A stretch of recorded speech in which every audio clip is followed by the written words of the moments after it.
Donc après ce cogito assez peu cartésien, je pense donc j'inhibe, on peut envisager maintenant votre moment presque goéthéen. Au commencement ou au début est l'acte, ou est l'action.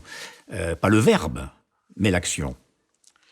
Oui, vous revenez à une phrase que j'ai mis en exergue à mon premier bouquin, Le sens du mouvement.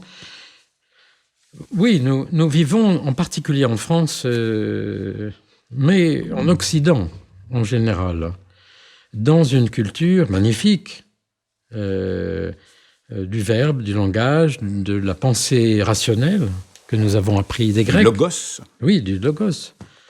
Que nous avons appris non seulement des Grecs, mais aussi des grands philosophes allemands et des grands philosophes français aussi, bien sûr. Et nous vivons donc dans une culture qui met en exergue la pensée rationnelle. Donc, pas seulement le verbe.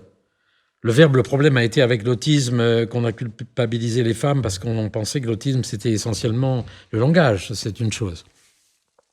Mais, et cette culture qui a été sans doute une des raisons, un des moteurs les plus puissants non seulement de la pensée, mais aussi d'ailleurs de la technologie occidentale et de ses rapports dans la domination du monde, en même temps est très différente de la pensée extrême-orientale, chinoise par exemple, qui met en avant l'acte. Et moi, j'ai eu l'occasion de lire en particulier le livre de Han Cheng, magnifique, sur la pensée chinoise, et de comprendre ça de façon très, très claire. Mais c'était évidemment connu de tous les gens qui connaissaient cette pensée, de la pensée aussi bouddhiste, etc. C'est-à-dire, et du théâtre d'ailleurs oriental, dont s'inspirent des gens comme Ariane Mnouchkine, hein.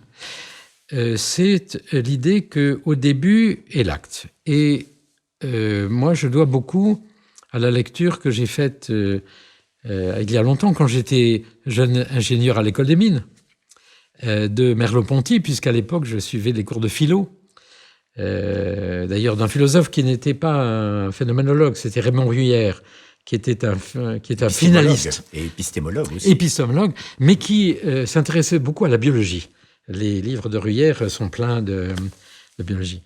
Et j'ai été très inspiré par la pensée des philosophes phénoménologues, parce que des gens comme Merleau-Ponty remettaient au début le corps en acte, la notion d'acte, et non pas la notion d'action. Et je vais vous faire... je vais raconter une anecdote. C'est quand je suis entré au Collège de France, le grand grammairien Zemb, qui était là, m'a pris un peu sous son aile parce qu'il est venu me voir en ayant lu ce livre. Il m'a félicité, il m'a donné une bonne note. Il m'a dit « Berthoz, c'est bien parce que vous avez traduit Faust. Au début était le verbe et puis il se reprend, au début était la force et puis enfin il dit non, au début était l'acte. Vous l'avez traduit par était l'acte et pas l'action. » Et tout à l'heure, nous avons parlé des neurones miroirs. Les neurones miroirs ne codent pas l'action. Ils ne codent pas l'action du geste. Ils codent l'acte. Et Rizzolatti et son école a découvert que c'est, non pas ces neurones, mais ce système, parce que c'est plusieurs aires, hein, c'est un réseau. Ce réseau est capable aussi de reconnaître l'intention de l'acte. C'est l'intention d'agir. Donc c'est vraiment intéressant aujourd'hui ce lien qu'il y a entre la pensée philosophique de l'acte et le fonctionnement de notre cerveau, qui n'est pas simplement une machine, comme vous le voyez, qui s'occupe des muscles et des mouvements ou qui fait l'intégration des sens, mais vraiment qui nous replace dans le monde avec en essayant d'y trouver une signification. L'acte qui ne se réduit pas à la motricité.